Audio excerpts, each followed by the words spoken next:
But no, but the chart, Some people have no manners. Elon, the chart was just a chart that in my last week we had the best illegal immigration numbers, meaning stopping. It was at the lowest. You've seen the chart; it's become quite a famous Yeah, chart. yeah, But that was the lowest yeah. point ever recorded. It was a really, I mean, I was very proud of those numbers. And then you see what happened with these people, Kamala and Joe. You see what happened. They just let it go. I had remain in Mexico policies. I had all these different policies that was so good. Uh, Guys like Tom Holman and Brandon Judd from Border Patrol. All these are all people that they've been on television. They says the best numbers we've ever had. We had so many different checks, catch and release in Mexico, not the United. We had catch and release in the United States. We had it in Mexico. We had so many things. We had things where if people, many people come in there, they have contagious diseases.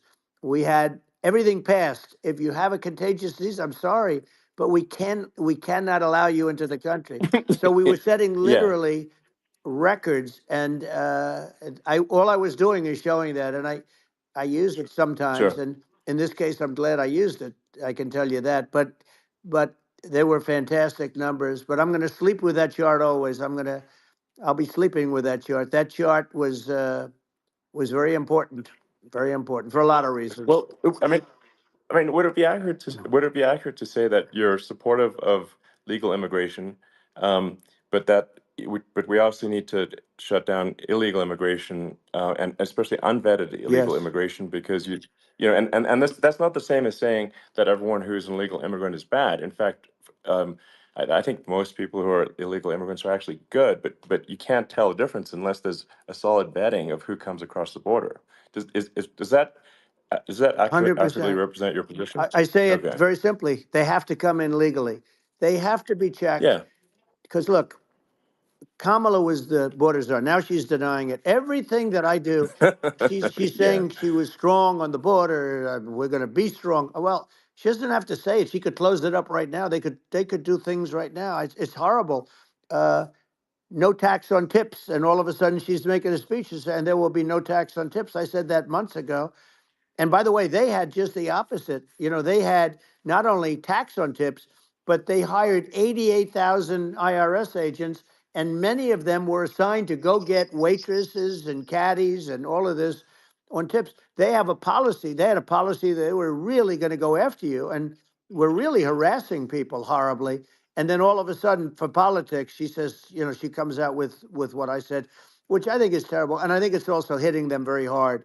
These people are fake. Now they're also saying they did a good job on the border. We had the worst numbers in the history of the world, not of our country. There's never been a country in history that has had a catastrophe like this. We've had, I believe, and I think you believe this too. You hear 12 Yeah. million, 13. I believe it's over 20 million people came into our country, Yeah. many coming from jails, from prisons, from mental institutions, or a bigger version of that is Yeah. insane asylums, and many are terrorists. And I'll tell you what, they're coming not just from South America, they're coming from Africa, they're coming from all over the world. They're coming from Asia, they're Yeah. coming from the Middle East, they're coming from countries that are uh, stupidly and horribly bombing Israel October 7th. They're coming from all over the world. And you look at it's so sad October 7th because it should have never happened. Yeah. It's so sad when Sure. you look at Ukraine. It should have never happened. We have a defective Yeah. government. These are defective people, and they're not people that should be running it. But where you see it the best is the border, because you have millions of people coming in a month, and then she gets up and she tries to pretend like she's going to do something. She had 3.5 years. And by the way, they have another 5 months that they can do something, but they Yeah. won't do anything. It's all talk. She's No. incompetent and he's incompetent. And frankly, I think that she's more incompetent than he is. And that's saying something because he's not too good. Yeah. No, I think it is essential to have a secure border. I mean, you're really not a country unless you have a Correct. secure border. And And uh, secure elections, you too. know, yeah, absolutely secure elections. And so it's just essential to have a real border, or we can't function as a country, and our service, our central services are being overwhelmed in a lot of cities. Um, and as we were talking about earlier, I think having a legal immigration process that is smooth and efficient and done well. And speaking as someone who is a legal immigrant, and I think I mean, like one way to think of it is, who do you want on your team? Um, who do you want on Team America? And I think we want to just say, okay, we want to let in people who are gonna, be great contributors to our society and to our economy, Right. and who do you want on the team? And it's not to say that, like in my opinion, actually, I'd say like probably most of the illegal immigrants actually are actually good, hardworking people. That's my opinion. Um, but some are not, and you just have this sort of adverse selection process where, if somebody's if somebody's like you know, um, uh, has a career in theft or robbery. I don't understand what's taken them so long to get here, because we're such a target-rich environment. Um, I mean, why aren't more people who have a career in, bad things coming here sooner? Because I mean, it's a piece of cake to go rob, houses in LA or New York, compared to other parts of the world. And in a lot of places in America, if you try to stop the person who's robbing you, you'll be arrested. Yeah. Yeah. So it's insane. It's right. I mean, what's happening with crime, and our police are so good, but they're not allowed to do their job. But I have to tell you, Elon, I They're hate not. to say it because it's such a downer to say it. I hate to say it. I hate it, but you have a lot of people that just shouldn't be. I think it's a much bigger number than you think. They're I allowing, think you're again, right. they're Yeah. allowing people from their jails. And if you were running one of these countries where they're coming from, you would have had all of them. As an example, Venezuela, their crime is down 72%. They're taking their drug dealers, they're taking, frankly, their prisoners, they're emptying out their prisons. They're taking their criminals, their murderers, their rapists, and they're Yeah. delivering them into But the. that's what Castro did Yeah, that. well, he did He, on a much smaller scale. yeah. It was a much smaller Yeah. scale. But this is a massive scale because this is being done worldwide. But here's what's happening: crime all over the world is down. And wait till you see the numbers that we have. This is migrant crime. This is crime that's going to be. Yeah. And I saw it today in New York where somebody was knifed with raped the girlfriend of a man that stood there watching in New York in one of the shelters and started Sure. pulling out the knives, and bad things happened today. But this is happening every day. These are rough people. These are people that are in jail for Yeah. murder and all sorts of things, and they're releasing them into our country, and they're telling them, if you come back, we're going to kill you. We're going to give you the death penalty or kill you. So they don't want to come back. But these are rough people. Yeah. These are criminals that make our criminals look like nice people, and it's horrible what they're doing. And she's in charge of it because now she's trying to say she Sure. had nothing to do with it, and she's such a liar because she was called the border czar the first day, and it was on the headlines of every newspaper. She's the border czar, and she never even went there. She went to one location which had nothing to do with where the problem is. She went in and out, I Right. guess, because she was getting a lot of pressure, Yeah. but Yeah. had nothing to do where the problem Yeah. is. But she was Well. the Well. border czar, and the people Yeah. Yeah. can't allow them to get away with their disinformation campaign. Now she's trying to say that she wasn't. She wasn't really involved, and the whole thing is horrible. She was totally in charge. She could have shut the border down without him. He didn't know what he was doing anyway, so he wouldn't have even known Yeah. what happened. You could shut the border down; he wouldn't Yeah. even know the difference. But uh, the fact is that she was border czar. But if you don't have to call her Yes. that, the fact is you could just call her. She was in charge of the border, and the border was the worst Right. ever. It's simply not working. No, It's, it's I mean, horrible. whether it's a question of intention or competence, either way, we don't have a secure border, and we have people streaming over like it looks like a World War Z zombie apocalypse at times. And sometimes you got to sort of wonder, like, is it real or not? So because you see things, you're like, is it real? So I went to the border at Eagle Pass, and I saw for myself in Texas, and I was like, okay, it's real. I'm like seeing this in real time. I actually posted the video like just live. I just flew there one day and just to see, hey, is this?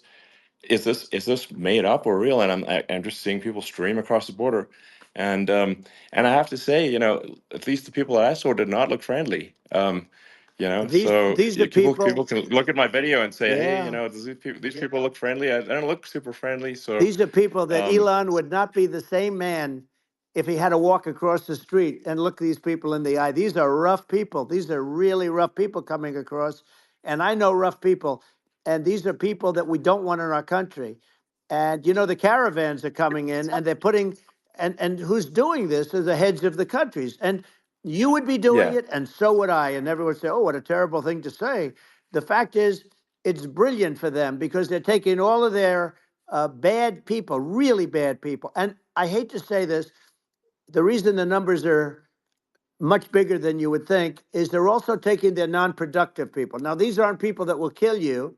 We have enough of them, but these are people that are non-productive. They are just not productive. I mean, for whatever reason, they're not yeah, yeah, workers or they don't want to work or whatever. And these countries are getting rid of non-productive people in the caravans in many cases, and they're also getting rid of their murderers and their drug dealers and the people that are yeah, really brutal people. And they're coming into our country yeah, at levels that have never been seen before. And I saw an ad just before I got on the air. I'm walking over here, and I saw an ad by Kamala saying how she is going to provide border security. Where has she been for 3.5 years? For 3.5 years, yeah. No, no. This is we have 20 this million this people this I poured think is. in. It's a terrible Yeah, I thing. think this, frankly, I think this is a fundamental existential issue for the United States. And if we have another 4 more years of open borders, and it's going to be even worse with another 4 more years, it's going to be even worse than it's been for the past, 3.5 years. I'm not sure we've got a country You don't have left a country at that left. point. Elon, if they get in, you will have 50 to 60 million people from all over the world, not South America only. We think of South America, we think of Honduras and El Salvador, Guatemala, and Mexico, the four. But it's not that. It's everywhere. They're coming in from Yeah, everywhere. And I had to stay in yeah, I think Mexico. this is a super important Yeah. point. Like people, it's like basically when I went down there, I was like, well, where are people from? It's like almost no one was from Mexico, to be No, clear. Mexico It's less, it's just it's just less it's than just the the others. border. It's just the border with Mexico, but the people coming in, it's Earth, the rest of Earth, and America is only about 4 or 5% of the population of Earth. It would only take a few percent of the rest of Earth to overwhelm everything in the We're U.S. already So overwhelmed, Elon. We're overwhelmed. You had to see the news tonight about New York. New York, and I love that place, and what they're doing to it is horrible, what they're doing to it. And all the courts do is they yeah, try and focus on Trump. Okay, let's focus on Trump, who did nothing wrong. I complain about a rigged election. Elon, what's happened is unbelievable. You have from Africa, from the Congo, they're coming from the Congo, and 22 people came in from the Congo recently, and they're murderers, and they're dropped. They drop them. They take them out of jails, which is very expensive, to maintain the jails. Although they don't do too much maintaining, I can tell you. But they take them out of jails, prisons. They take them out and they bring them to the United States.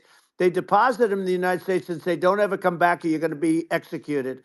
And they don't want to come back, but they won't come back. sure. But they're coming from Africa. They're coming from Asia. They're coming from the Middle East. They're coming from South Well, America. just They're Earth, coming from rest of Earth, everywhere. basically. And there are a lot of Yeah, really everywhere on bad Earth. ones. It's just a, it's just an everywhere on Earth thing, and it's just not possible for the United States to absorb, everyone from Earth, or even a few percent of the rest of Earth. It's just not possible. Well, So, Elon, we're going to uh, have just to that's just to yeah, finish this up. We're going to have the largest deportation in history of this country, and we have no choice. Otherwise, we're going to have a country. What they've done to our country. Think of it, with in Venezuela and in some of these other countries, crime is down 50, 60, 70, 80%. And you would be the same. You would have.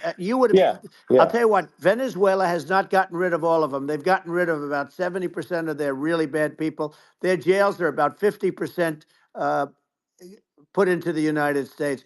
Same with other countries. Some sure, are at 30%, some are at 50%. They're all different. But the bottom line is they're all going to be at 100%. Why wouldn't you put 100% of, yeah, and they're doing it right now while this third rate phony candidate. Don't forget, I beat Biden. He failed in the debate miserably, and some people said, "Oh, gee, it's too bad. It's too bad he did so badly," or "I did well in the debate." The first night they said, "Wow." One of the people at CNN said that was the greatest debate performance I've ever witnessed. And then 2 days later, they didn't talk about that. They just said he was bad. But that's okay. That's the way I get treated, and I don't mind that at all. What I can tell you is this: we cannot have a Democrat. We cannot have her. She's incompetent. She's as bad as Biden in a different. Look, Yeah. she hasn't done an I mean, interview since this yeah. whole scam started. Well, And say what you want. This yeah. was a coup. This was a coup of a president of the United States. He didn't want to leave, and they said we can do it the nice Yeah. way or we can do it the No. hard way. Yeah. Not, I mean, they just took him out back behind the shed and basically shot him. Oh, what they did Biden. with this guy, So and I'm no yeah. fan of his, and he was a horrible president, the worst president in history. And one of the reasons he was so bad, first of all, the Israeli attack would have never happened. Russia would never have attacked Ukraine, and we'd have no inflation. And we wouldn't have had the Afghanistan mess, if you think of it, Well, and we wouldn't have had yeah. Afghanistan. But we think of it, Well, yeah. you take a few of those events away, and we have a different world. We would also have No, no no, you're. Yeah. inflation was caused by oil. Yeah, no, no. I think you're making an excellent point here, which is that when other countries can, that are, are thinking about invading or doing bad things, when they're thinking about that, they're thinking about, okay, what's the American president going to do, and do they fear the American president, or is it someone they do not respect or and do not fear? And I think they would they rightfully be. I mean, look at the footage of the assassination. They're like, okay, you know, uh, President Trump is like, don't mess with me. I mean, that's like, but whereas I think people are not going to be, and they obviously have not been at all intimidated by Biden, and they certainly will not be intimidated by Kamala. And you have to really think of that in the context of global security. That if the American president is someone that like evil dictators are scared of, that makes a huge difference to the security of the world. So I had a good relationship with Putin, despite the Russia hoax that lasted for over 2 years. Just a hoax created by Hillary Clinton and Adam Shifty Schiff, some just bad people, just sick people. Frankly, I mean, Schiff is a sick person. He's going to end up probably being a senator. It's hard to believe. The whole thing is hard to believe. But they put our country in danger with that stuff too. They actually, when they make up stories, and you have to fight your way out of it for a long time. But I know Putin very well. I got along with him very well. He respected me, and it's just one of those things. And we would talk a lot about Ukraine. It was the apple of his eye. But I said, don't ever do it. Don't ever do it. I shut down Nord Stream 2. That was the big oil pipeline, the biggest, I think, the biggest pipeline in the world going all over Europe. I shut it down.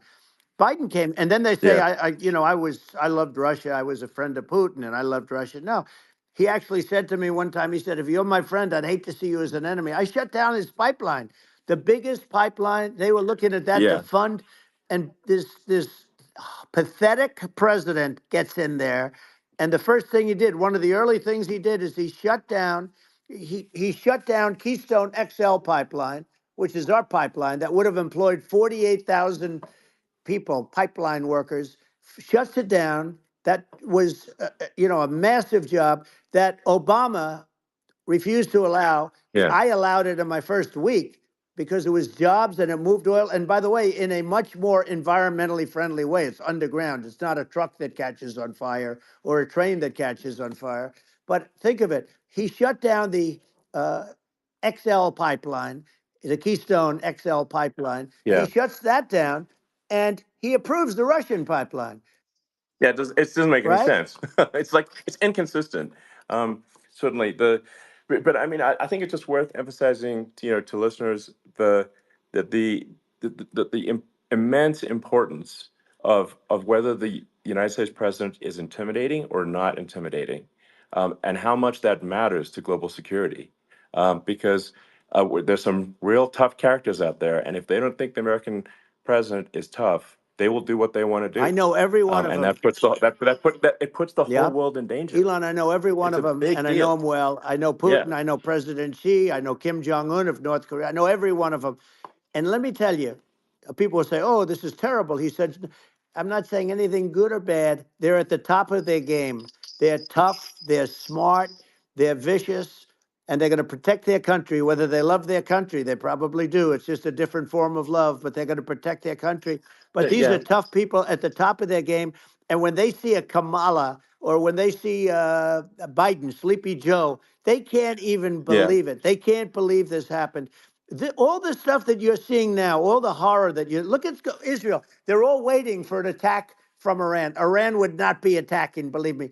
You know, when I was there, and I say it with respect because I think we would have been good with Iran. I don't want to do anything bad to Iran, but they knew not to mess around. Iran was broke because I told China, if you buy from Iran oil, it's all about the oil. That's where the money is. But if you buy oil from Iran, you're not going to do any business with the United States. And I meant it. And they said, we'll yeah, pass. yeah. They didn't buy oil. Other countries, likewise, Sure. you want to buy, you're not doing business with the United States. And they were at a point where they had no money for Hamas, they had no money for Hezbollah, they had no money for any of these instruments of terror. And it was amazing. In fact, there were articles when I was leaving, which is hard to believe, actually, especially when you look at what's happened to our country. Our country is so bad right now. It's such a different place. We were respected. Think of it. 4 years ago, we were so respected to a point where when I said don't buy oil, they didn't buy oil, but they had no Yeah, money, yeah, and Israel would have never been attacked. It is zero chance. And again, I said to Vladimir Putin, I said, don't do it. You can't do it, Vladimir. You do it, it's going to be a bad day. You cannot do it. And I told him things that what I do, and he said, no way. And I said, way. And you know, it's the last time we ever had the conversation. He would never have done. I got along well with him. I hope to get along well with him again. You know, getting along well with them is a good thing, not a bad thing. I got along well with Kim yeah, Jong Un when I met with President Obama just before entering. You know, it's a sort of a ritual. And I sat down with him and we talked. It was supposed to be for a very short period of time. It turned out to be a long period of time. I said, "What's the biggest problem?" He said, "North Korea." I had that problem worked out very quickly. It was nasty at the beginning with Rocket Man and all the different things, yeah. but all of a sudden I Those got a some those call. those some Oh, those were some epic tweets, by the way. yeah, they Those were were no, like they were epic absolutely. everything. He said that he has a I- red button on his desk. I said, I have a red button on my desk too, but my red button is much bigger and my red button works. And then I called him Little yeah, Rocket Man of Little Rocket Man. Anyway, here's the bottom line. All of a sudden I got a call from him and they said they want to meet. They want to meet me. And we met, yeah, as you remember, we met in Singapore. We met also in Vietnam. And I got along with them great. We were yeah. in no danger. But Yeah. President Obama, It's President because they Obama they thought they we were going to respond. end up in Yeah, a nuclear war with him. And let me tell you, he's yeah. got a It's not lot of true. nuclear Yeah, stuff too. He's exactly. got plenty of nuclear. It's He can do plenty of damage. it's So, yes. I mean, it's because I mean, people like Kim Jong Un. They respond to yeah. strength, not weakness. Well, And he and I got it. if you He and I project had a good strength, they relationship. you're good. Remember, I Yeah, remember I met him and we walked onto his land. Nobody ever walked onto his land before. I walked onto. I wouldn't yeah, say. yeah. Let's That bring was up cool. Secret Service again. I wouldn't say they were thrilled when I did that. I walked onto his land, and it was an amazing period. But we were not in danger with him because of me. You know, I always Yeah, say that we have enemies on the outside and we have enemies on the inside. We have some really bad people in our government and people that are and controlling of the people. I mean, I'd mention names, but I really don't want to give them the credit. But we have some really bad, and I say they're more dangerous than Russia and China. If you have a smart president, a president that gets it, we are not in danger from those countries because they need us and they need our help. I mean, we forced Obama, if you think about it, Obama and Biden and Bush, to a certain extent, in all fairness, forced Russia and China together. And if you're a history student, the first thing you learn is you cannot let Russia and China align. But then they also got, if you take a look, Iran and they have North Korea. That's, they call it the axis of evil. In the old days, you had the axis of evil. Here we have a modern day axis of evil. These are powerful countries, very heavy nuclear, which is the biggest threat. Yeah. You know, the biggest threat is not global warming, where the ocean's going to rise one eighth of an inch over the next 400 years. The big and you'll have more oceanfront property, right? The biggest threat is not that. The biggest threat is nuclear warming, because we have 5 countries Well, now that yeah. have significant nuclear power, and we have to not allow anything to happen with stupid people like Biden. You know, Biden did something with Russia. There was no chance of him ever going in. And when I left, and then after I left, they started forming big armies on the border with Ukraine, right? And I looked at that, and I thought he was doing that because Putin's a good negotiator. I thought he was doing that to negotiate. But then Biden started saying such stupid things. For instance, he said that it can be a NATO country. Now, Russia, for as long as there's been NATO, has said we're never going to agree to that. And we go right up front and say that. And we did things and said things through this president with a low IQ, very low IQ. He had a low IQ 30 years ago, by the way, but now he might not even have a IQ at all. There's nothing on the board that goes this low. He said things that were so stupid that war would have been that war had zero chance of happening if I were there. Zero chance. He was saying everything Yeah. the opposite. Everything the opposite. And it's so sad because many more people have been killed in Ukraine than you read about. You don't read about how bloody it is and how disaster. Hey, Sure. look, just in the two armies, you lost 500,000 people. And Yeah. uh, and you No, know, Ukraine's it's having a hard time. Ukraine, I don't know if you saw yeah. the article recently, and it's true. You don't hear the true story, but if you think about it, Russia's gone. You know, Russia defeated Germany with us, and they defeated Napoleon. You know, they've been around a long time. They're a big fighting Yeah. force, Sure. Of and it's course. very unfair. And Ukraine now doesn't have enough men. They're now using young men and very old men to fight, and we're in a very bad position. And I'm not going to blame exclusively, but I can tell you I could have stopped that, and a smart president could have stopped that. It wouldn't have happened. But we had a Yeah. man that actually made it. It made it more prevalent. It was so bad. The words that he was using, the stupid threats coming from a stupid face that he was using. I said, this guy's going to cause us a war. He's going to cause us. And let me tell you, Yeah. it can Yeah. lead to World War III. That can lead to World War III. The Middle East can lead to. We have numerous places that could end up in a Yeah. World War III right now for no reason No, whatsoever. I think you're right. I think people underrate the risk of World War III, and it's just when you're looking at the risk of global thermonuclear warfare, it's game over for humanity, and that's it's something that people have, I think, after the end of the Cold War, people have become complacent about, but they actually have forgotten that there are currently a lot of nuclear missiles that have targeting parameters for the United States from other 100%. countries. And one of the things And we're going to do is it's we're going to yeah, build an iron dome over us. Israel has it. We're going to have the best iron dome in the world. We need it, and we're going to make it all in the United States. But we're going to have protection, because it just takes one maniac to start something. We're going to have protection, and we're going to have. Why shouldn't we have an iron dome? Israel has one. Some other places yeah, have one that nobody even knows about, frankly. But Israel has it. We're going to have an iron dome. But with all of that being said, to me that's so important, the most important. But with all of that being said, the election's coming up, and the people want to hear about the economy and the fact that they absolutely, sure. can't buy groceries because they don't have enough money to buy groceries. The inflation has killed them. Food prices are up 50, 60, even 100% in some cases. And this stupid administration allowed this to happen. And it's a shame. And that's the thing that people most care about, in my opinion. They care about the border a lot. And we discuss the border at great length. It's nice to have a Yeah, yeah, forum like this where I can discuss something at length. And by the way, you think Biden could do this interview? Do you think that Kamala could do this interview? They would take a pass on no, they you. could not. So they don't need Elon. They don't need Elon screaming out questions. It's pretty sad when you think that somebody that does this for a living can't answer a question or is afraid to do an interview. And in her case, with a very friendly interview, she's got all friendly interviewers. It's pretty sad. Yes, But the absolutely. big thing now is the Well, economy, Elon. yeah, And as much as yeah, I mean, I view nuclear as the single most important thing, but a lot of people don't. A lot of people don't understand that, but it doesn't have to. if I understand it, that's all you need, because if I was president, you're not going to have that kind of a problem. But the thing that they really is making them angry is what Kamala and Biden have allowed to happen to the economy. It's a disaster with inflation. The inflation, it Yeah. doesn't matter what you make. The inflation is eating you alive. If you're a worker, or if you're just a middle income person, you can't afford.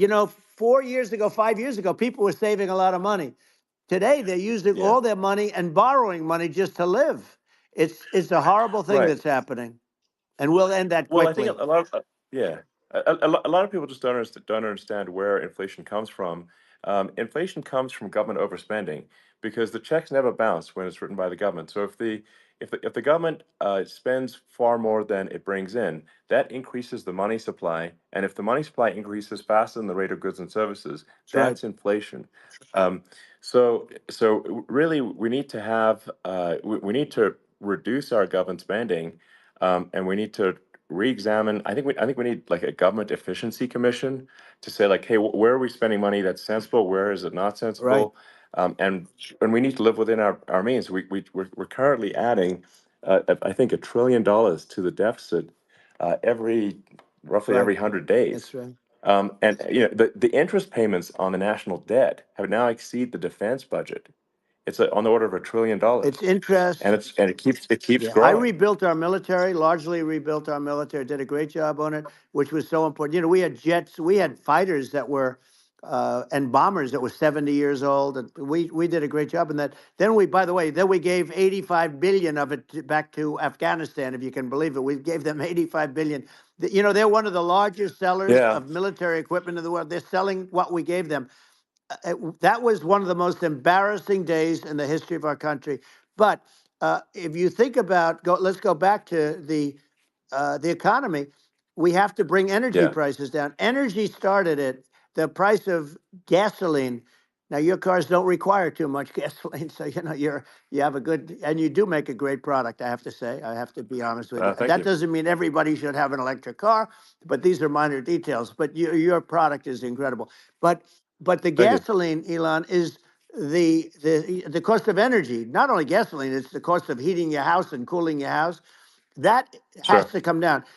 It's gone up 100%, 150, and 200%, and that has to come down. When that comes down, and we're going to Yeah, drill, baby, drill. They stopped drilling, and then they went back to drilling because they went back to the Trump policy.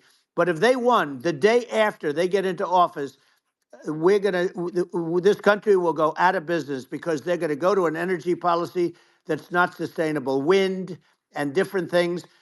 You're not going to have anything. yeah, And I know you're a big fan of the AI, and I have to say yeah, that AI, and this is shocking to me, but AI requires twice the energy that the country already produces for everything. So you're going to have to build. We're going to have to build a lot of energy if our country will be competitive with China, because that's our primary competitor for this on the AI. You're going to sure. need a lot of Well, I mean, electricity. You're going to need tremendous yeah, electricity, like almost double what we produce now for the whole country, if you can believe it. sure. Well, just going, back to this, like this basic thing, which that people try to make it sound complicated, but it's not. But inflation is caused by government Right. overspending. Would you agree that we need to take a look at government Yes. spending and have perhaps a government efficiency commission that just tries to make the spending sensible and so the country lives within its means, just like a The person does. waste is incredible, and nobody It negotiates is. prices. You used to have a lot of people making jets, and you end up with two companies, and they'll probably try and merge at some point. I mean, I went through it like Air Force, just a thing like Air Force One. One of the first documents they asked me to sign, a general walks in, sir, would you please sign this document? And what is it? Air Force One. That's with Boeing, which is basically two planes, two 747s, and the price was Yeah. $5.7 billion for two planes. Now they're Wow. highly sophisticated. That's They're insane. even nicer than your plane, okay? But much more sophisticated. They're very. I won't say what's on it, but they got a lot of stuff on it. Anyway, but it's Sure. 5.7. I That's a crazy It's a number. crazy number, but I said I'm not going to pay 5.7. I'm not going to do it. I said, who made the deal? Obama and his people. I said, well, then I know the deal's no good. I'm not going to do it. And over a course of about 4 weeks, by my saying I'm not going to do it, I got the price reduced by $1.6 billion for the exact same plane. Other than we had a nicer paint job, if you want to know the truth. But for the exact same plane, I saved one. And I said to Boeing, man, you guys must make a lot of money if you can reduce the price by that. But now what I do hear is that they're going back to the Biden administration and wanting big cost overruns, because they see these dopey suckers in there and they'll end up getting some of the money back. But I shaved it by $1.6 billion for the exact same plane. And you can now take that and multiply that out times thousands of other Exactly. items. And Multiply it by yeah, a the zillion, numbers are and yeah, yeah. astronomical. I agree with you. Well, I mean, if I think it would be great to just have a government efficiency commission that takes a look at these things and just ensures that the taxpayer money, the taxpayers' hard-earned money, is spent in a good way. I'd be happy to help out on such a commission I'd love if it. it were formed. Well, you're the greatest cutter. I mean, I look at what you do. You walk in and you just say, "You want to quit?" They go on Yeah. strike. I won't mention the name of the company, but they go on strike, and you say, "That's okay. You're all gone. You're all gone." So every one of you is gone, and you are the greatest. You would be very good. Oh, you would love it. But if you look at Argentina. Well, I'd be happy to Yeah, by help the way, out. congratulations. I Yeah. just looked at the number of people that are listening to you and I chat. We'll call it a chat. But Yeah. congratulations. This is very good. I mean, it's great. And you're an interesting character. The new head of a place called Argentina, and he's a big, Malay's awesome. he's great. And Yeah. he's a big MAGA fan, that he ran on MAGA. And he took it to an extreme too. He ran on MAGA, and I hear he's doing really a terrific job. It's called Make Argentina Great Again. It worked out perfectly. He came in, he bought a lot of hats, he brought over, but he's doing a big job. He really cut. And I'm hearing Yeah. they're starting to do pretty well. Inflation's getting down. They had like Yes, exactly. 2,000%. And they had inflation like not normal inflation. They had the real deal. But we're going to Yeah. have that pretty soon. We have, I think we Yeah. have the worst inflation we've had in 100 years. They say it's 48 years. I don't believe it. I think we have the worst. They Yeah. don't include a lot of the items that should be included. You know. Yeah. Well, it's just from government overspending and not spending taxpayer money Yeah, effectively, and having just like so many departments, you can't even name them all. And what Malay is doing is he's cutting government spending. He's simplifying things. He's having putting in regulations that make sense, and I and we're Argentina overnight is experiencing a giant improvement that's in right. prosperity. But it's also a lesson for the United States, which is that um, Argentina used to be one of the most prosperous countries in the world. Um, That's right. in the like in the 30s, 40s, and because of bad government policy, it ruined the country. And if you take Venezuela, for example, Venezuela should be incredibly prosperous. They have phenomenal reserves of everything, oil, everything, and it should be prosperous. But if the government's wrong, it impoverishes the people. And so I think we should not be complacent in the United States in thinking that and taking our prosperity for granted, because if with bad government policy, we can run the country into the ground. And that's just something people should bear in mind. Don't take prosperity for granted. Well, think of education. So we're ranked at the bottom of every list of the top 40. We're ranked number 40, number 38. Uh, Norway, Switzerland, Sweden, different countries are ranked good. Actually, China's pretty close to the top. They're a top 6 or 7, but we're ranked at the bottom, almost at the bottom, 38, 39, 40. In other words, horrible. And yet we spend more per pupil than any other country in the world. So we spend more. And what I'm going to do, one of the first acts, and this is where I need an Elon Musk, I need somebody that has a lot of strength and courage and smarts. I want to close up Department of Education, move education back to the states, Yeah. where states like Iowa, where states like Idaho, not every state will do great. because states that basically aren't doing good now. You look at Gavin Newsom, the governor of California. He he's terrible. He does a terrible job. So he's not going to do great with education. But of the Yeah. 50, I would bet that 35 would do great, and 15 of Yeah. them, or 20 of them will be as good as Norway. Norway is considered great. Uh, you can name them. I mean, just they're so good. Some of Yeah. these countries are so good. But if you go into some of these really well-run states, we have states that don't know what debt is. We have states that have low taxes, no debt, everybody working. They're really well run, Sure. and maybe they have certain advantages in terms of location, in terms of the land, or the sun, and the water and the whole thing. There are a lot of advantages that some people have. But if you moved education back to the 50, you'll have some that won't do well, but they'll actually be forced to do better because it'll be a pretty bad situation. Yeah. But if you think Well, about it, yeah. you'll have some Yeah. of Yeah. these states. I'll bet you'd have 30, 35 states. It'll be much better. And you know what it'll cost? Less than Yeah. half what it is in Washington. And Yeah. these people don't care Well, about the yeah. students in these faraway states, and it'd Well, be unbelievable. yeah. I think you're making a good point in that if the states have to if each state has to compete against other states, then people will That's naturally right. move to states where it's better. Well, like Um, California, as we said, it's a badly run state. I could go through. I got so many friends that are in those states, even if they're Democrats. I hate to mention certain states, but Illinois is badly run with Pritzker. He's a real loser. But yeah. but some of these places are just badly run. But it's almost going to force them to run better, and they won't do a good at initially. But you're not going to do worse than you're doing right now. And I would say that the Yeah. cost, you would cut your cost by 50 or 60%. And you'd have a little Yeah. Yeah. monitor. You want to make sure they're teaching English as an example. Give us a Yeah. little English, right? Sure, yeah. Right? No, but I mean, to what?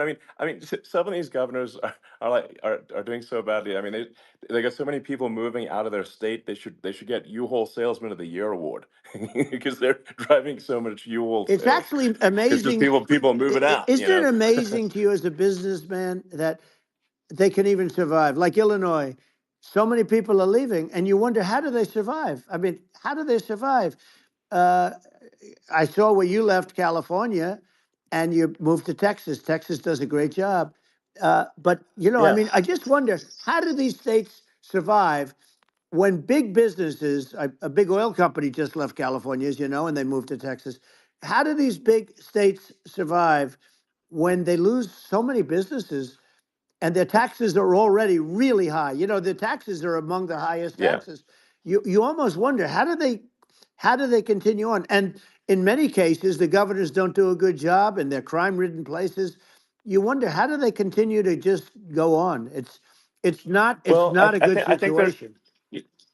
I mean, I think the only thing that's going to force some of these states to change is if they risk bankruptcy and they're not getting bailed out by the federal Right, government. right. Well, That's you're the going to only thing have that's going to that. get them changed. You remember the Yeah, area in California where they had that, where I guess somebody had sticky fingers and they stole a lot of money, and they went into a form of chapter, and it was very yeah, nasty for yeah. a period of time. But now it's probably the most popular place in all of California. So at some point, something like that may have to happen.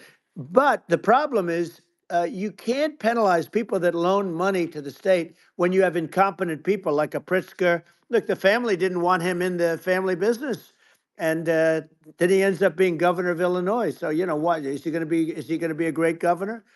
And you have people. I could name every one of them. I got to know every one of Yep. these, and some are very good, and some are just horrible. Well, I think that I mean the larger point here, too, as you're saying, like a lot of people are concerned about the economy, a lot of people are concerned about inflation, and inflation is effectively a tax on people that save money Yeah, and for people that are working day to day.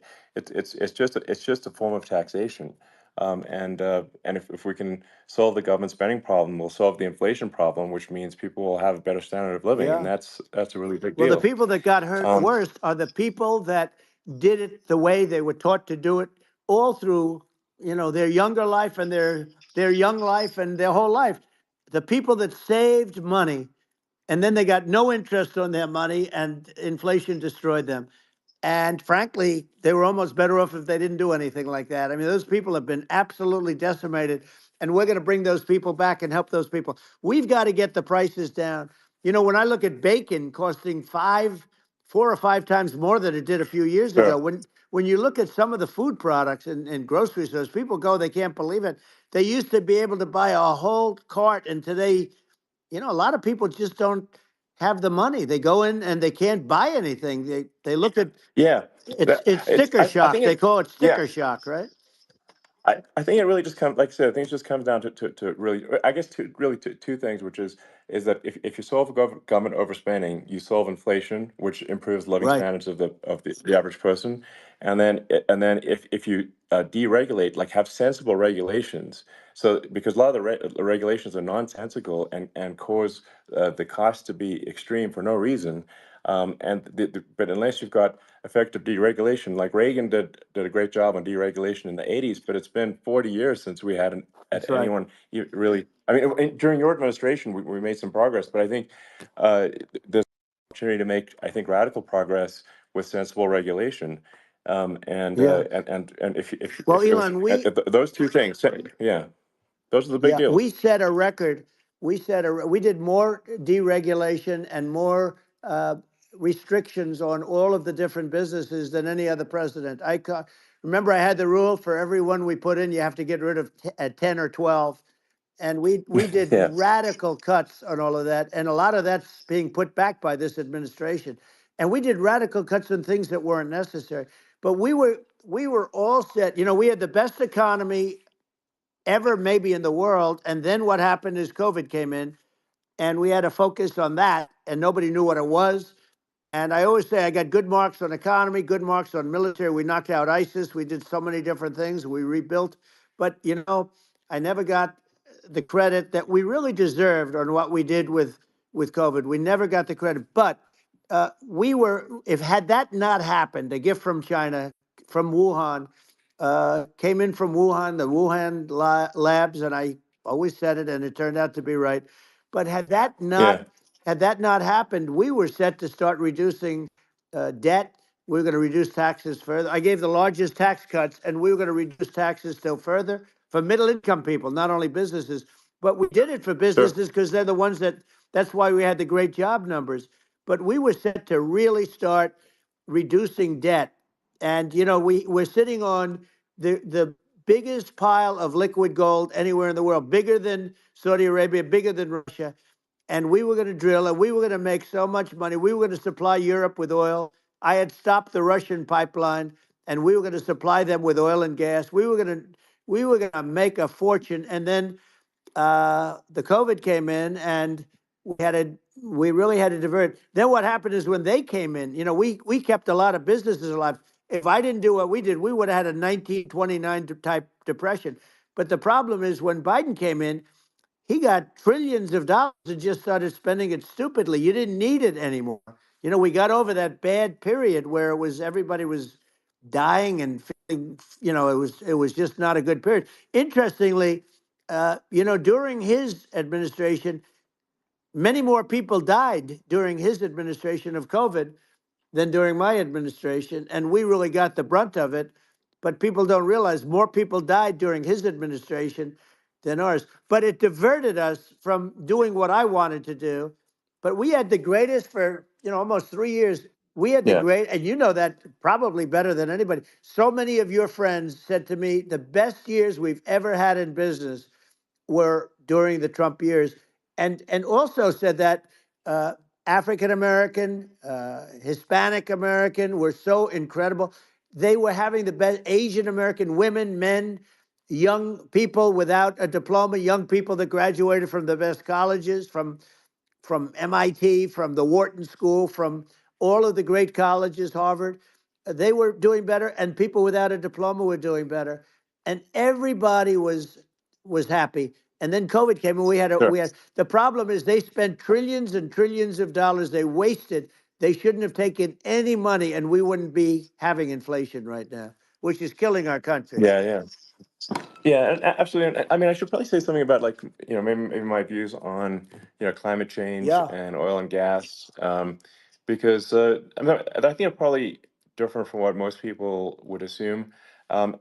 Because my views are actually pretty, I think, moderate in this regard, which is that I don't think we should vilify the oil and gas industry and the people that have worked very hard in those industries to provide the necessary energy to support the economy. And if we were to stop using oil and gas right now, we would all be starving and the economy would collapse. So I don't think it's right to sort of vilify the oil and gas industry. And I, the world has a certain demand for oil and gas, and it's probably better if the United States provides that than some other sure. countries. And it would help with prosperity in the U.S. And at the same time, obviously, my view is like we do over time want to move to a sustainable energy economy because eventually you do run out of. I mean, you run out of oil and gas. It's not there for. It's not infinite. Um, and there is some risk. I think it's not the risk is not as high as a lot of people say it is with respect to global warming. But I think if you just keep increasing the parts per million in the atmosphere long enough, eventually it actually simply gets uncomfortable to breathe. People don't realize this. If you go past 1,000 parts per million of CO2, you start getting headaches and nausea. And so we're now in the sort of 400 range. We're adding, I think, about roughly 2 parts per million per year. So I mean, it still gives us.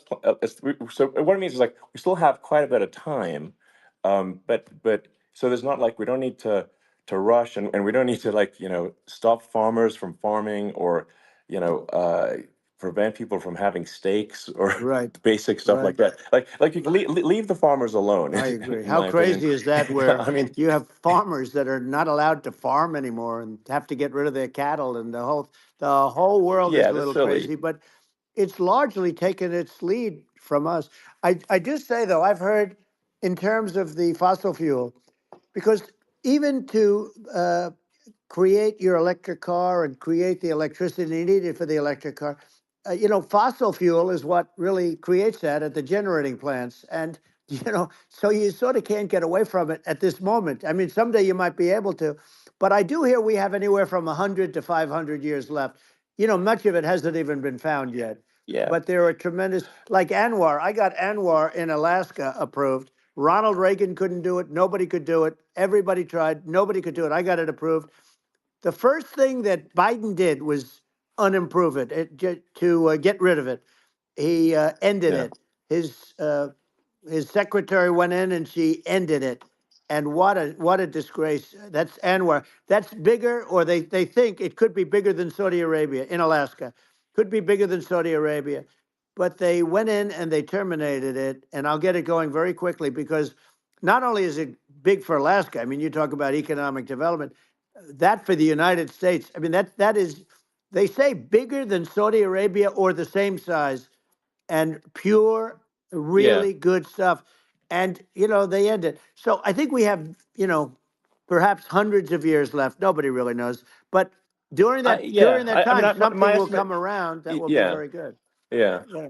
Well, I mean, and my estimate would be, a little more uh, aggressive than that, but it's not the sort of like we're all going to die in 5 years stuff. That's obviously BS. Um, but I mean, my view is like if you just look at sort of the parts per million that increments every year, you get sort of 2 or 3 parts per million every year of CO2.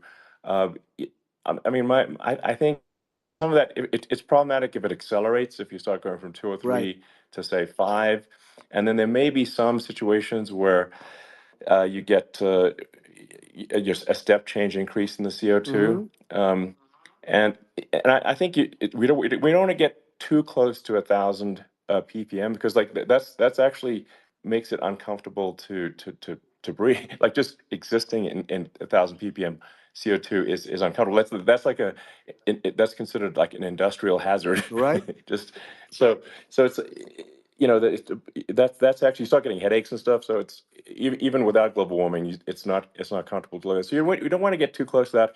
But I mean, I think we've got. I think we want to just move over and like and if I don't know 50 to 100 years from now we're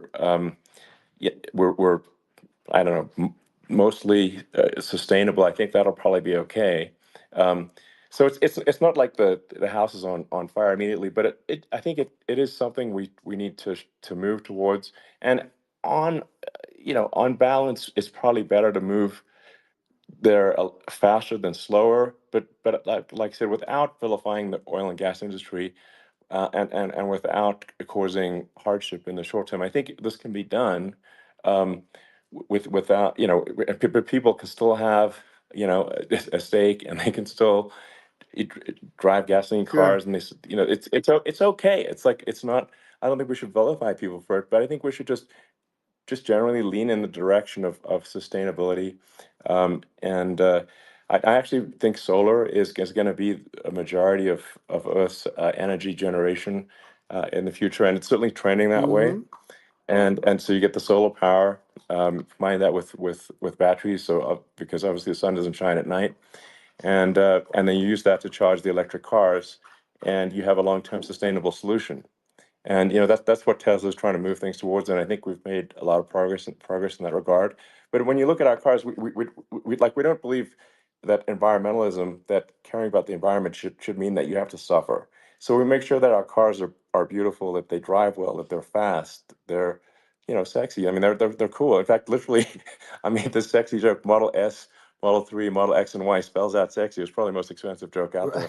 Um, but I don't know, I like cheesy humor, so um but I'm a big fan of, like, let's have an inspiring future, and Yeah. let's work towards a better future, and we can do so without demonizing Right. people. I'm okay. It's very interesting. You use the word global warming, and today they use the word climate change because you have some places that go up, and so they were getting themselves in a little trouble with the word global warming because not every place is warming. Some places are going the opposite direction. But I'm sort of waiting for you to come up with solar panels on the roofs of your cars and on the trunks of the cars, and it just seems like something that at some point you will come up with. I'm sure you'll be the first, but it would seem that a solar panel on the roofs, on flat surfaces, on certain surfaces might be good, Yeah, at least in certain areas of the country where you have the world sure. where you have the sun. But I would think, and I have no idea because that's not my world, but I would think that this would be something that would be interesting. But the one thing that I don't understand is that people talk about global warming or they talk about climate change, but they never talk about nuclear warming. And to me, Sure. that's an immediate problem because you have, as I said, 5 countries where you have major nuclear, and probably some others are getting there, and that's very dangerous. That's where you need a strong American president because you don't want to have this proliferation. But you have 5 countries and getting more. China is much less than us right now, but they're going to catch us sooner than people think. They're way lower. Russia and us are number one, and I mean, we're sort of tied. And China is far behind, but they're developing at a level that you're not surprised to hear very fast. They'll end up catching up, maybe even Yeah, surpassing. But to me, the biggest yeah, problem is not climate change. It's not, and everything's a problem, but it's degrees. To me, the big problem is the nuclear power. The power of nuclear is so great. And when I talk yeah. about Nuclear power is underrated. It's I'll awesome. prevent World War Yeah. III, Oh, I will. But the okay. truth is that you have to because this is no longer army tanks going back and forth and shooting at each other. This is Yeah. a level of destruction and power that nobody's ever seen before. Yeah, and actually, there's the bad side of nuclear, which is a nuclear war, very bad side. But there's also, I think, nuclear electricity generation is Absolutely, you're underrated, right. and it's actually, people have this fear of nuclear electricity generation, but it's actually one of the safest forms of electricity generation. It's just a huge misunderstanding. Um, and if you look at the injuries and deaths, caused by, say, I mean, I'm not going to try to pick on coal mining, but just any kind of mining Right. operation, and there's a certain number of injuries and deaths per year. And you compare that to nuclear. Nuclear is actually way better. So it's underrated as an electricity source, and I think it's something that's worth reconsidering. But there's so much regulation that people can't get it done. So that, Maybe they'll have sort to of change the have it, name. The name is just, it's a rough name. There are some areas yeah, it's a rough like when name. you see what happened in, Good, bad right, branding. The we'll have to branding's rough. rebrand it. We'll have to give it a good name. We'll name it after you or something. You know, No, I no, it don't has think a, so. hey, it has a branding problem. You know, when you see what happened in It does have a branding problem. when you see what happened in Japan, where they say you won't be able to go on the land for about 3,000 years. Did you ever see that? And in Russia, where they had the problem, where they, there's a lot of bad things happened, and they have a problem. And they say that in 2,000 years, people will start to occupy the land again. You realize it's pretty bad. No, But that's not true. but you're Well, no, right no, about it. It's amazing.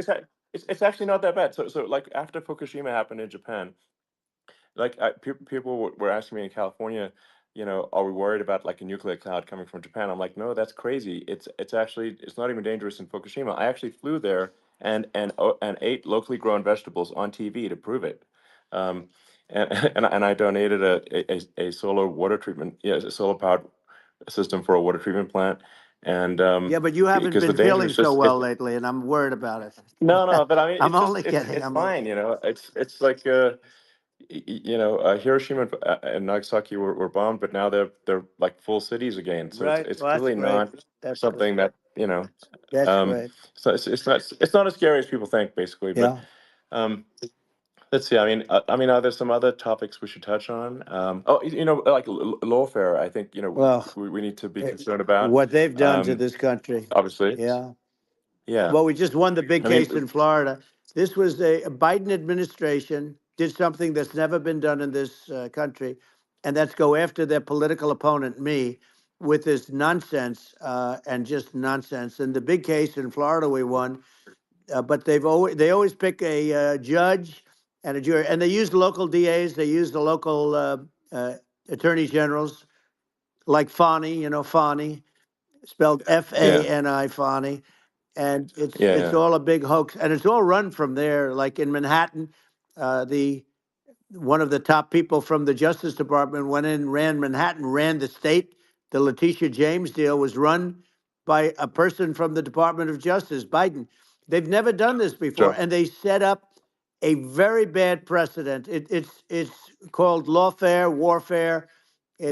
yeah, It's a terrible thing, and never happened in our country. It does happen in banana republics and third world countries, but it's never yeah, happened. And the incredible thing is it actually drove my numbers up because people see, fortunately I have a platform like you, or in all fairness, like a conversation like this, where I can talk about it and people understand. I mean, you fight for election integrity and you end up getting indicted because you're fighting for election integrity. And when the day comes that you can't fight for election integrity, you don't have a country anymore. So what happens? What yeah, happens is they went after their political opponent, me.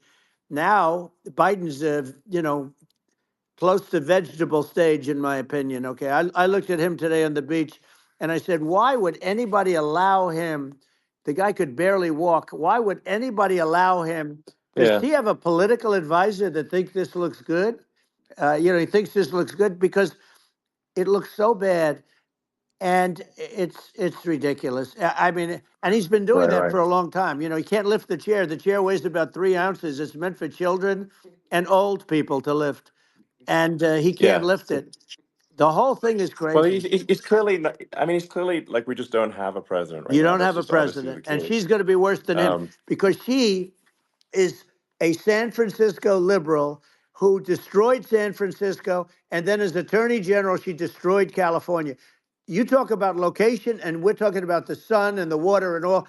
There's nothing better than California. She has destroyed that. She was the original DA. She was the original in San Francisco. She was the original Attorney General in California. What she has done to California is, well, you know better than I do. You just left California for a lot of those reasons. And what she's done with crime, with with cashless bail, where you kill somebody. I mean, we have states now you kill somebody and they let you out right away. I mean, you don't have to even put up, and then they never find the people unless they kill again, and then they let them out again. Our yeah, country is becoming a very dangerous place. And she is a radical left San Francisco liberal. And now she's trying to protect. Now she's looking like she wants to be more Trump than Trump, if that's possible. I don't think it's possible. but she wants to be more Trump than Well, Trump. yeah, I want a wall. I I want, think that's you know, she yeah, wants to release all the yeah, prisoners that are in detention, and some of these guys are really bad. right. That just came Yeah, I out just saw today. that.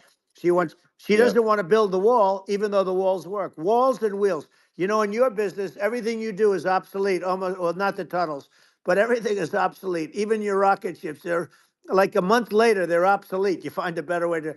The only thing that's not obsolete is a wall and a wheel. And the wall, you know, I built hundreds of miles of wall, and that's why we had such good numbers. I was going to add yeah, 200 miles. We bought it. We could have flipped it up in 3 weeks, and they sold it for 5 cents on the dollar. That meant I said, "Wow, that means that they actually do want to have open borders." She wants to have open borders, and now she's going like she's tough on the border. It's such a lie. yeah. This is simply not true. Yeah, This is simply no, not and true. everybody Yeah, knows it's it's simply not not true. true. It's a disgrace that she can Yeah, say it. no, I mean, obviously, what's happening sort of overnight is they're rewriting history and making Kamala sound like a moderate when in fact she is far left, like far far Worse left. than Bernie Um, Sanders. She is considered more yeah, liberal by far than Bernie Sanders. She's a radical left lunatic, and if she's going to be our president, very quickly, you're not going to have a country anymore. And she'll go back to all of yeah, the things that she believes in. She believes in defunding the police. She believes in no fracking, zero. You don't. Now all of a yeah, sudden she's yeah, saying, "No, I will. I really want to see fracking." If they got in, the day she got in, she'll end fracking. And by the way, if people didn't think that, the lunatics that really believe in that, they won't vote for her. You know, like like the yeah, Palestinians and Israel. She is so anti-Israel, and she's bad for both. Biden actually did something that was impossible. Both sides hate him. You know, both sides. That was a hard yeah. thing to do. Unification. Yeah, no, no. I mean, Netanyahu came to give a talk to a joint Senate and House sitting, and I was there, and Kamala stood him up. What does that say? I think Um, it's highly that's disrespectful. And I say, if you're a Jewish person or if you believe in Israel, if you're a person that, you know, is a very pro-Israel, if you vote for her, it's worse than Biden. And Biden was bad. But if you vote for her, you ought to have your head examined. And you see tonight, I mean, as we're doing this, I'm seeing reports coming that they expect an attack tonight or tomorrow from hundreds and maybe thousands of rockets. You know, their Iron Dome, as they call it, as we all call it, but their shield that they build, that can be swamped. We'll use a term that's yeah, appropriate, swamped. But they yeah, swamp it by shooting enough missiles. You know this better than anybody. By shooting enough missiles, so, they can't defend themselves. You know, they just obliterate the whole yeah, place. And that's what some people think they're looking to do. And we have no leadership. There's no respect for the United States of America with these people. And I'm telling you, yeah, she'll be worse than him because she's a believer yeah. No, in I being think you're right. radical left, and he wasn't. I think you're right. I mean, you really, it's important for the public that may be listening to this to look at Kamala's track record, before the last like month, and say, is that a track record you agree with? And I think if you're an independent moderate, you definitely would not agree with it, because it is her behavior has been far left, and we're seeing just an overnight propaganda attempt to rewrite history and make it sound like Kamala's moderate when she in fact is not moderate. Well, Um, so I her think that, running mate approved, signed into legislation, tampons in boys' bathrooms. Okay, now yeah, that's yeah, all I that's have weird. to hear. Tampons in That's boys' weird. bathrooms, and that means she Yeah, believes in that too. I mean, yeah, that's she not picked okay. this guy because he was the closest to her. A lot of people thought she'd pick sort of the opposite, but she picked an anti-Israel radical left person. But she is far worse, they say, than Bernie Sanders. If we have her as a president, if we have a Democrat at this moment as a president, I don't think our country can survive. I think it's a massive. I think we're in massive trouble, frankly, with the Kamala administration, and that's my honest opinion. And I think really it's essential that you win for the good of the country for this election. And I mean, that's I'm just stating my opinion. Um, Now, you know, you may have seen this, but I got a letter from the EU Commission, like saying, to not have disinformation on during this discussion that we're having, and there's a lot of attempts to do censorship and to force censorship even on Americans from other countries, and um, what do you think about that? Well, I know the European Union very well. They take great advantage of the United States in trade, as you know. We, through a different forum, NATO, we protect them, and yet, if you build a car in the United States, you can't sell it in Europe. You just can't sell it. It's impossible. The same thing with our farmers. Our farmers find it very difficult to do business. You know, we have a deficit with them of $250 billion, which people don't know. It sounds so nice, the European Union, but let me tell you, they're not as tough as China, but they're bad. And I let them know it, and that's probably why they notified you. No, they don't treat our country well. We defend them, with Ukraine. So we're in for 250 billion, and they're in for about 71 billion, and they have the same size. It's if you add up the European nations that in terms of an economy, it's about the same size. Wouldn't you say as us? And they're in, Yeah, and they're in much greater risk. They they're right there. We have an ocean separating us from, in this case, the enemy would be Russia. Used to be for the yeah, Soviet Union, but let's assume they're close enough. And what happens is uh, they're in for 70 something million. I think even less than that, billion, and we're in for about 250 billion, and it could be a lot higher than that. And I say, why aren't you going to equalize? Why aren't they paying what we're paying? And they're in much more, it's much more important for them because of the fact that, they're right near there. I mean, they're all sort of in that location. We're not. But they yeah, should, they should, and I did it with NATO. There were only 7 countries that were paid up in NATO out of 28 at the time.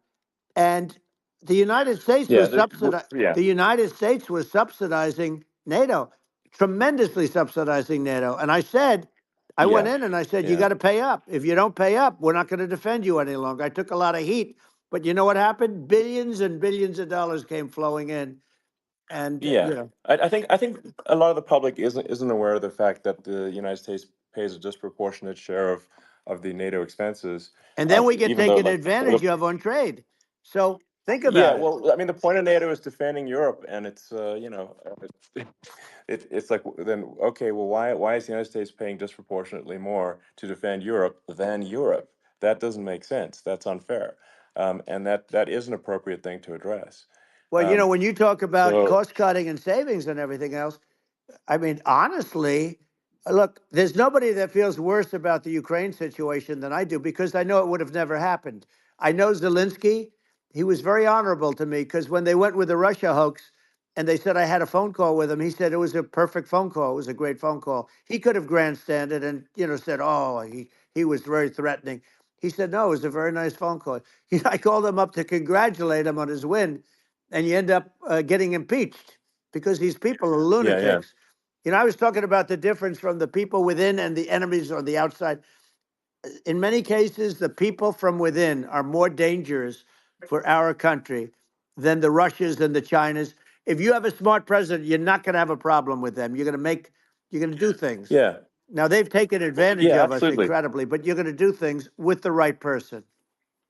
Yeah, well, I think it's obvious that you're a believer and an advocate of free speech, because during your first term as president, you were attacked relentlessly every day, often very unfairly with false attacks, and you didn't try to shut down the media. You didn't try to uh, inhibit their freedom of speech, and I think that says a lot. Well, the good thing is that you and I have, and some people, very few, we can get the word out. Although sometimes it's hard because they don't want to print it. Like we're having a great conversation right now. Kamala wouldn't have this conversation. She can't because she's not No. smart. She's not a smart person, by the way. She can't have this conversation. And Biden, we don't even have to talk about it. I mean, he couldn't have this conversation. He would have given up on the first half of a question. He would have walked out. He would have said, "Where am I? Where am I going?" So anyway, but Yeah, no, he wouldn't have this. that's true. Not a lot of people would have this conversation, but we cover a lot of territory.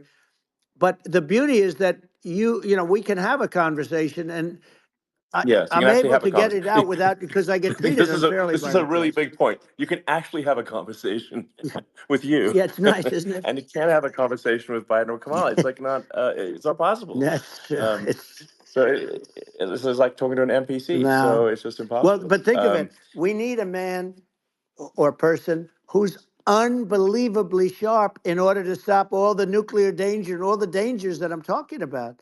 And I got along with all these. I got along with Kim Jong Un. We had dinner, we had everything, and he really liked me, and I got along with him really well. By the way, he's the absolute boss over there. A lot of people said, "Oh, do you think he really?" That's for Let me sure. tell you, I saw things that you don't want to know about. He is the boss, but we had a good relationship, and he doesn't like Biden. He considers him a stupid man. He said he's a stupid man. Well, at least he speaks his mind. But in this country, you're not sort of allowed to say it, but I guess you are. You should be allowed to say it if Yeah, it's true. But we need smart people, and we need people that have an ability to lead. And she doesn't have that ability. Can you imagine? Now, yeah. Chairman Xi very well. Can you imagine her and him negotiating, or No, it's even silly. It would be standing silly. together? It is, the whole concept Yeah, is ridiculous. She is terrible. She's terrible. But she's getting a free ride. I it saw a would. picture of her Yeah, yeah, on Time Magazine today. She looks like the most beautiful actress ever to live. It was a drawing, and yeah, actually, yeah. she looked very much like our great first lady, Melania. She looked, Yeah. she didn't look like Camilla. That's right. But of course, she's a beautiful woman, so we'll leave it at that, right? Yeah, well, maybe like I think part of what people in America want to, people in America want to feel excited and inspired about the future. They want to feel like the It's future is true. going to be better than the past, and that America is going to do things that are greater than we've done in the past, reach Right. new heights that make you proud to be an American, and excited about the future. Um, They want the and I American think dream just back. They want the American dream back. More important than anything else. It's like you don't have that today because the people, they've been just sucked. They see incompetent people running our. You know, the Biden thing is very interesting. People just found him to be incompetent, and when I debated him, I was like, "Is this for real?" It was Yeah, it was just absurd. But I think there are like some grand projects that we could do. I mean, I think like we could build a base on the moon. We could send American astronauts to Mars. We right. could build high speed Yep. connections that are more advanced than anything else in the world between our cities, so people have fast transport. Um, that it's possible to solve traffic with tunnels. That's right. We already made great progress in Vegas doing that, and and just do things that are exciting and inspiring and make the future feel like it's better than the past. Well, I saw what you Like, did in Vegas, and I'll tell you, it was amazing. I got to see. I took a big glimpse at it, and it's incredible. It's incredible, and you could do that all over. You could do that all over. It's deep. yeah, You and don't that's even need much structure. Assuming you're in the right areas. no, it's It's straightforward. amazing. So I think we could do some things that like China's got incredible high speed rail between its cities, but I think it's actually possible with tunnels if with deregulation with an ability to actually where it's like legal to actually do the tunnels. Then you could have high speed tunnels that are actually better than anything else in the world for high speed transport between Good. cities, and that would be something that Americans can say, "Wow, okay, we've got something that's cooler than anyone else in the Yeah. world." That's the kind of thing that makes you proud to be an And American. much safer than surface trains where there is a danger there, with people, with crazy Yeah, people. It's much safer, much better. And, it's sad because I've seen some of the greatest trains. I find it fascinating. And I've seen the systems and how they work, and the bullet trains, they call them, I guess. And yeah, they go unbelievably fast, unbelievably comfortable, with no problems. And we don't have anything like that in this country, not even close. And yeah. it doesn't make sense that we don't. Doesn't make sense. Yeah, and I think also like there's I just I'm kind of hopping on the excess regulation, but I think something that um, that I think people can generally understand is that what happens with laws and regulations is that there's more and more of them every year, and unless there's a process to clean them up, eventually everything becomes You're right. illegal, and that actually it slows down the development of new technologies. I mean, if you take the sort of like I think there's room for some reform at the FDA Yeah. for Yeah. improving the speed with which we approve drugs that could help save lives and improve people's Yeah. lives. I worked very hard And on that. you know that, We got that down yeah, to the lowest number ever, and we got therapeutics approved in the FDA that people can't even believe the speed. But I took them on. I don't think they like me too much, but I got things approved in the FDA at numbers that they wouldn't believe. And it's a very bureaucratic group. Actually, it's a fine group of people in many cases. I got to know a lot of them, but I was pushing them really hard for Regeneron, for so many different things that were really pretty amazing. But the FDA takes too long. It's 12 years to get a product approved. I got it down to 4, and I yeah, got some things done very quickly. But it's really something that is going to have to be worked on because it takes too long. Just takes too long. yeah.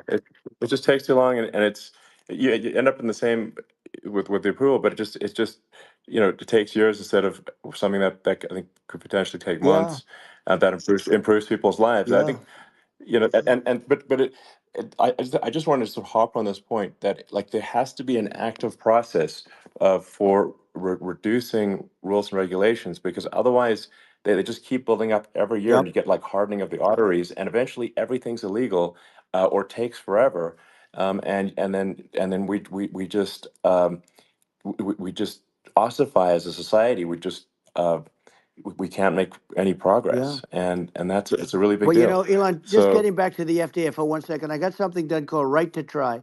This is where you can go in and if you're terminally ill, you can use a space age, medicine or whatever it may be. We have the best doctors, the best labs in the world. We really do. And but people would go to other countries because you couldn't use the product, even if they thought it worked, because it's going through the FDA. I got it approved yeah, where you can yeah, you basically you look, nobody wanted, the doctors didn't want it because of the liability, the country didn't want it, our country, because they didn't want to get sued. These are people terminally ill. The insurance companies didn't want it, and the pharmaceutical companies, nobody wanted it. I got everybody into a room, and we came up with an agreement that you won't get sued.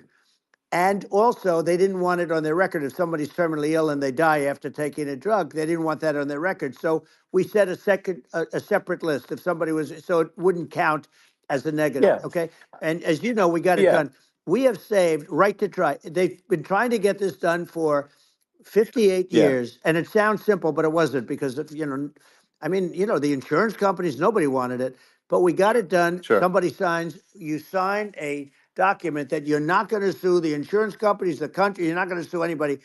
And we got it done. And we're saving tens of thousands of lives. Right to Try. Hopefully, you never need it. But if you yeah, do, you don't have to travel to Asia. People, right, if they had money, they go to yeah, Asia, they go sure, to Europe. If they don't have money, they go home and die. That's what happened. They'd go home and yeah. die. Well, I mean, and actually, to give Europe some props here, it's like if a drug is approved in Europe, which has a crazy amount of regulations, it should obviously be approved in the U.S. Yeah. I mean, they get more regulations than we do. So why would a drug be approved in Europe and not in the U.S.? That's crazy. Well, we did it. We did Um, something that really, they've been trying to do it for 50 years and they just couldn't get it done. And I got it done. And it's really something. But you're right. Some people go to Europe because a drug isn't approved here, but it's approved in Europe. And it's a drug that, generally speaking, would yeah, work. It's pretty crazy. You're absolutely. right. And I think so long as people are properly informed of the pros and cons, and like these are the risks, this is the risk, and like you make your own decision. Yeah. That makes sense. Well, I think just, So in sort of closing up, and by the way, I'm looking at the numbers. You got a lot of people listening. I hope you don't get yeah, nervous because you got a lot of people listening to you right now, like 60 million or something.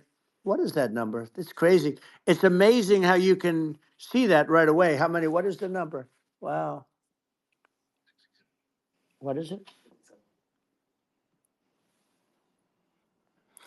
well, Wow. I think in Wow. terms of That's a people that's a that big. That's bigger than you said. You said 25, and you're much more than double that number, 25 million. I think you're going to be 60 or 70, and I guess over a period of time. Hey, I congratulate you. Do I get paid for this or not? Well, I think actually in terms of the number of people that will hear this conversation over the next few days to Right. weeks, it's going to be hundreds of That's what they millions. say. Yeah, that's good. Well, look, it's an Yeah. honor. Yeah, I just asked this: are you better off now, or were you better off when I was president? Nobody's better off now. People, we put out polls on that, and nobody's better off now. Inflation has killed it.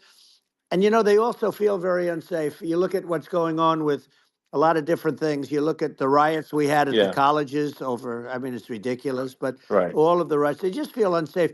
And now they really feel unsafe because you have a new form of crime. It's called migrant crime. I call it Biden Well, migrant yeah. crime. Maybe I'll call it Well, Kamala migrant crime. But I mean, with all these things, I always try to get to the ground truth by just asking people. And my mom lives in New York, and I was like, Mom, do you know, have you, any of your friends, been attacked or assaulted? And she said, yeah, three of her friends in three separate crazy. incidents were assaulted just in recent months, just walking around the streets of New York. And I said, well, did what happened to the people that assaulted them? Oh, nothing. They got away.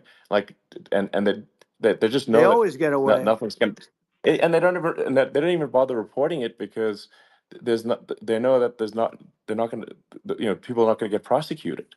They just let, violent criminals out in New York The only one with that gets zero bail. prosecuted is Donald Trump. They don't get, they prosecute Trump. Yeah, I mean it's just obviously messed Oh, up it's terrible. if violent criminals are being getting off scot Yep. free, and meanwhile New York spending massive resources prosecuting you, and it's like this, and I think the sort of sensible public looks at this and says, what the heck's going on here? This is obviously abuse of the legal system.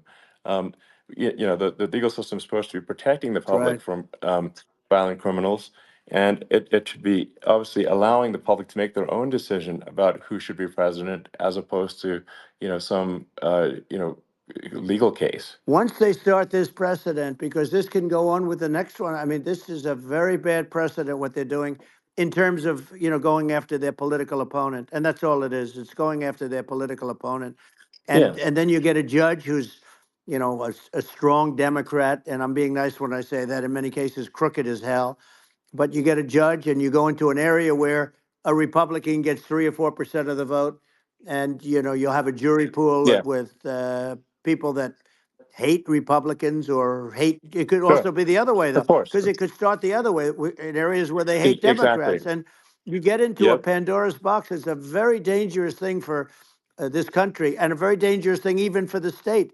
New York City is Yep. losing. New York Absolutely. City and state lose a lot of business over what they did to me, because these people say we don't want that to happen to us. That's no justice system. You have an unfair system of Yes. justice, and it's costing New York State a tremendous amount of money. People are leaving and companies are leaving, and they won't come back. So, all of that stuff is important. But the economy now is the big thing, and we can turn that economy up so fast, and people are going to be back again. We're going to get rid of Yeah. I think there's inflation. I think there's a lot of Right. opportunity. Absolutely. Absolutely. So And I just I want to think I I want to think congratulate you. You've done an amazing job. You have definitely got a fertile mind. We can talk. You and I can talk about rockets and, it's kind of you to say thank well, you. tunnels. We can talk about tunnels and rockets and electric cars. So many things. And now you're into the AI, and that's going to be another beauty, I'll say. So Yeah. it's an amazing thing you've done, Elon. It's an amazing thing, and I Well, congratulate you.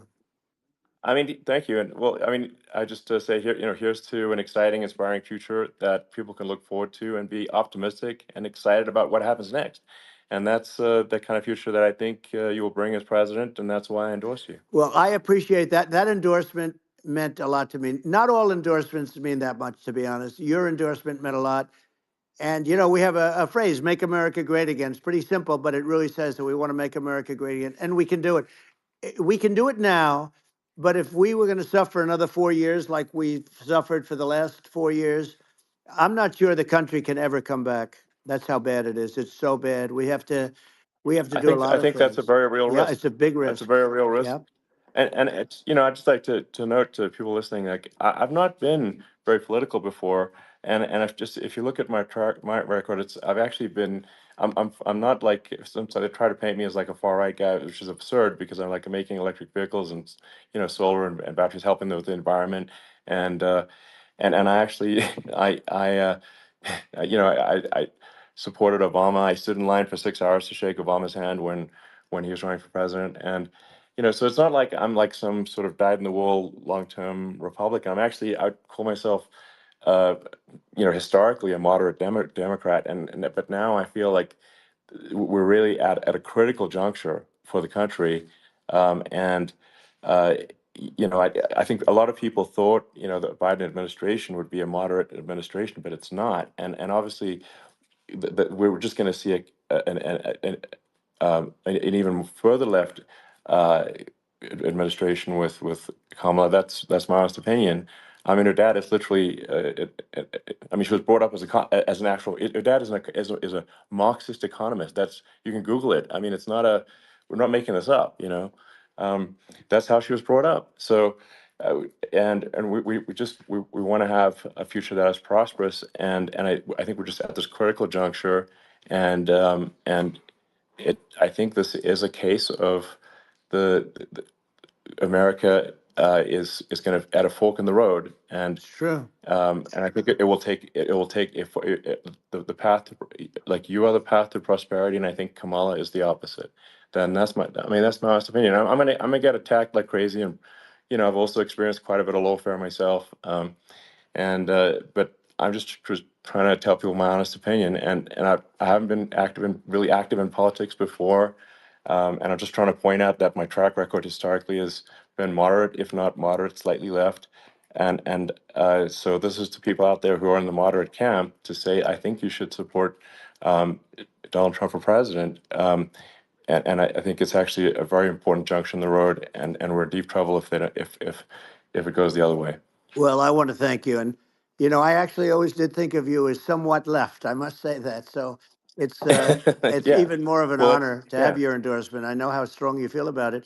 But, when you think of her, San Francisco 15 years ago, I had a great friend, Bob Tish. He said it's the greatest city in America, and now it's not, it's almost not livable there. And California likewise. And she was involved in the destruction of San Francisco and the destruction of California, and she will be involved in the destruction of our country if people are so unwise as to elect her. And I hope that doesn't happen, and I hope the elections are going to be run honestly, and we're going to turn this country around. We're going to do things that, and we can do it fairly quickly. And we have to get rid of the criminals that have been, given to us by other countries as they laugh. They laugh at Yeah. us. They think we're stupid to accept these people. These are radical, stone cold killers in many cases, and terrorists. And they're in our country by the hundreds of thousands, Yeah. and we have to take Yeah. them out. Yeah, I mean, if I could summarize it, perhaps, I think these are issues that I think most people in America would agree with, which is that we want safe and clean cities, we want secure borders, we want sensible government spending, we want to restore both the perception and reality of respect in the judicial system, just stop the lawfare, and I think that's like, and how are those even right wing positions? I think those are that's just common sense, and that's I mean, would you agree with A that? 100%. I don't understand, the whole, they call it progressive. They don't like the word liberal anymore, but call it liberal or progressive. I don't understand how somebody could say that it's okay for them to empty prisons into our country. And again, I told you their Yeah, crime it's rates definitely all not over the world okay. are going way down, which makes sense. In fact, the next time what we'll do is if something happens with this election, which would be a horror show, we'll meet the next time in Venezuela because it'll be a far safer place to meet than our country. Okay. So we'll go, you and I will go and we'll have a meeting and dinner in Venezuela because that's what's happening. Their crime rate's coming down and our crime rate's going through the roof. And it's so simple. And you haven't seen anything yet because these people have come into our country and they're just getting acclimated. And they don't know about being politically correct law enforcement or lack of law enforcement. And our police, I have to just end with this. We have great police. We have great law enforcement, but they're not allowed to do their job. They have to be able to do their Yeah. job without being destroyed. Well, absolutely, and it's obviously demoralizing if you're a police officer risking your life to to arrest violent criminals who could kill you and do kill you sometimes, and then you arrest the violent criminal and then the DA doesn't prosecute and that's let the guy out. Right. Well, then like why should a police officer risk their life uh, to arrest a violent felon Well, even worse, if Elon, nothing's going to happen? even worse, they prosecute the police officer. They go after it and they prosecute the police officer and they take away his pension. They take away his Yeah. job. He loses his family. He loses his house. Well, I thought it was very telling, like incredibly telling, that when that was that case where sort of a gang of thugs beat up police officers. I think it was in Times Yep. Square in New York, and and then nothing happened to those guys. They were let out, zero bail, and I think a bunch of them were given free tickets to California. Well, what is I mean, that is a gross indignity against the United States, and that's how, I mean, this is insane. Like, have we lost all pride? What that how can such a thing be allowed to occur? I've never seen anything. You know? We see where they get shot. It's a very dangerous profession, but it's something they're very proud of, and they want to be able to do their job. But I've seen them get shot. I've seen a lot of things, but I've never seen where these guys are standing in the middle of a big street, everybody watching them, and they're literally boxing, like punching, stand up fighting a police officer. There were two of them, and Yeah, yet about six yeah, of yeah. these guys, and they're punching the hell out of them. And in their own country, they would be dead if they did that. They'd be shot. Dead. They Yes. would be shot instantly. And they come from these countries, and it's taking them a while to realize that we don't do that in this country. But in their own Yeah, country, if they stood on a street and had a fight with a police officer, they would be shot. There's no political correctness, and yeah. It's it's just such a sad thing to see. And that's the reason you have crime, we by the way, yeah, because we don't do anything about yeah. it. Yeah, we just cannot have a situation where our police officers are beaten up on camera by a gang of illegal immigrants, and then nothing happens to the guys that beat up the cops. I mean, and they're let out. This is Well, we're going to unacceptable. change it, Um, and we're going to get them out of the country. When I first got involved, they said you couldn't get them back to these countries. You couldn't take them back. In the case of Guatemala, Honduras, El Salvador, some others, you couldn't get them back. And I said, really? Oh, you can't get them back because under Obama, he couldn't get them back. They'd fly them in, and they'd put planes on the runways in these countries, so you couldn't land a plane. They'd bring them back. And the generals told me, sir, we can't bring them back. The countries won't accept MS-13 gang members. They won't accept them. And I said, really, how much do we pay these various countries in terms of economic aid, which is also somewhat ridiculous? And the answer was $750 million. I said, good. Tell them they're in default. They're delinquent. We're not paying them anymore because they won't accept yeah, their. it's And you know what happened? They all called me, yeah, every one yeah, of them. They said, we would be honored to take them back, sir. We would be honored. It was so easy. But it's one of those things. And we got them back. We took in so many, the MS-13 is probably yeah, the worst gangs in the world. They're the most vicious, violent. We took them out of here by the thousands and got them out of here. And their countries took them back. And because I said, you're not getting any more economic aid. And once I said that, they were nice. They wouldn't take them back for yeah, Obama. They yeah. wouldn't take them back for anybody. And now we have a problem because we have this guy, and they don't take him back anymore with Biden because they don't respect him. Yeah, yeah. It's just gotta be done. We just can't have uh whether they're citizens or not citizens.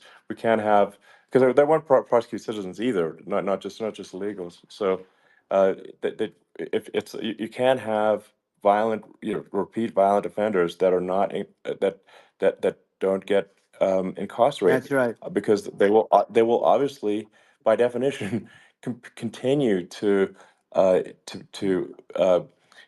people. And I think where part of this comes from is that there's I do sort of consider myself liberal in some ways. I mean, it's just that you want to have empathy for Right. people. Obviously, you want to have empathy for people. I totally agree with that. You want to have empathy, but you also have to have empathy for the victims of the criminals. And if you just have empathy for the criminals, it's actually shallow empathy. It's not real. You're not thinking. You're one layer deep empathy. You got to say like, what if you don't incarcerate this person? Who are they going to? Uh, Hurt. Who are they might kill someone, they might rape someone. If you don't incarcerate them, you have to have empathy for the victims.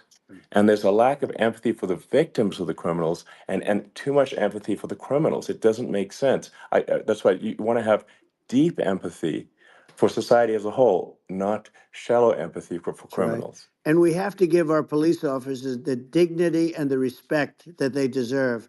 And we have to let them do their job.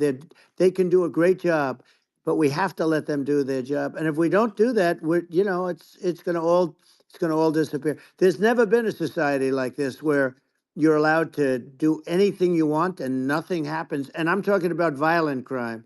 And it's going to get more violent because these are really, really violent people, and we're going to get them out of our country, and we're going to get them back to where, because they were sent here by the presidents and by the various people that run those countries, and I know every one of those guys, and they're smart people, and they're streetwise people, and they really think that the USA is stupid. They think we're run by stupid people, and they happen to be right. But when I was there, we had no problem. We got them out. We took out thousands of MS-13 gang members. We brought them back. And now, again, it's the same old story. We don't do it. And they actually gave them a big increase in aid. They raised it up to billions of dollars, and they get nothing for it. So it's I hope everybody's going to vote for Trump, and we're going to get this country straight. And Yeah. I didn't need this. I, I'm like you, I didn't need this. I had a very nice yeah. life. I didn't need to go Yeah, through yeah. court systems and go through all the other stuff and run at the Sure. same time. I have to run. I have to go through fake trials with, in some cases, corrupt judges, totally corrupt judges. I didn't need it. I had a nice life. I have great locations. I have beautiful oceans that I have places.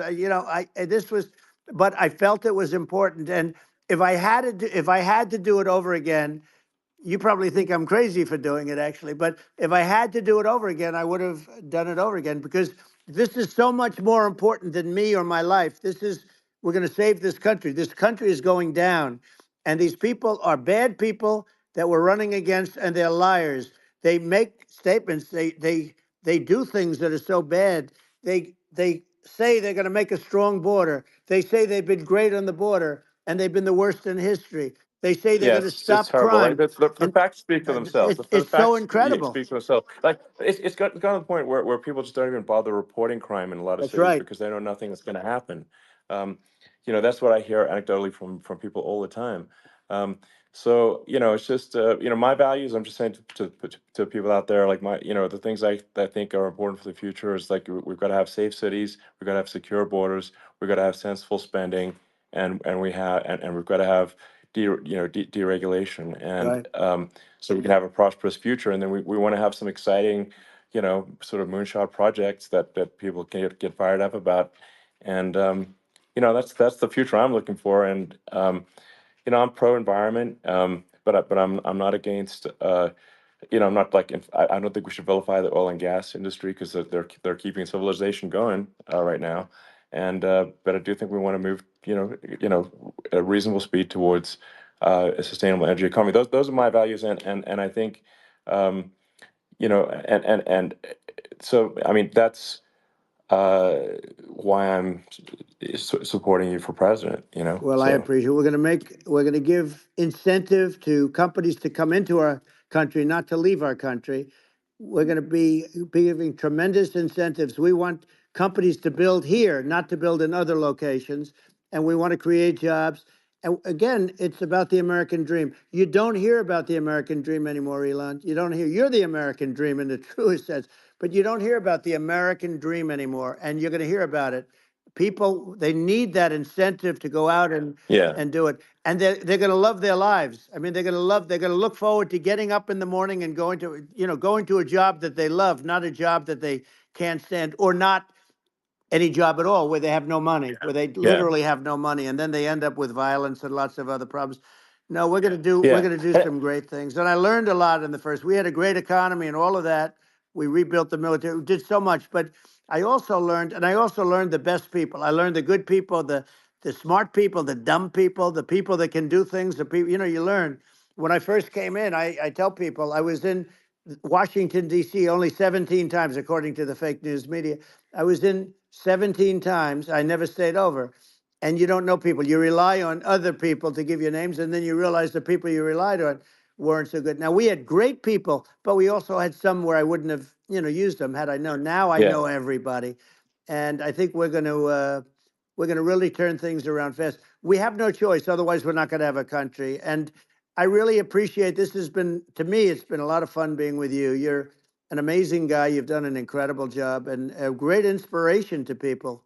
A great inspiration, and I hope you keep going and just continue to do well. And we're going to have a big election coming up, and I think November 5th will be the most important day in the history of our country. I think that election will be the most important election, and I think it'll end up being maybe the most important day in the history of our country, because if Yeah. we don't win, I just feel so sorry for everybody.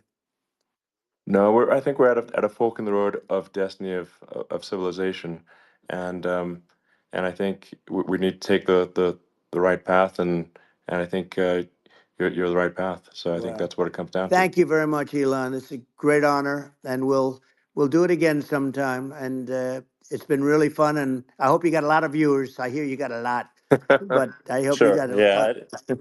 I know you got a lot of them. So I appreciate it. I'll see you soon. All right. Sounds good. Thank you. Thank you, Elon. Thank you very much. Bye.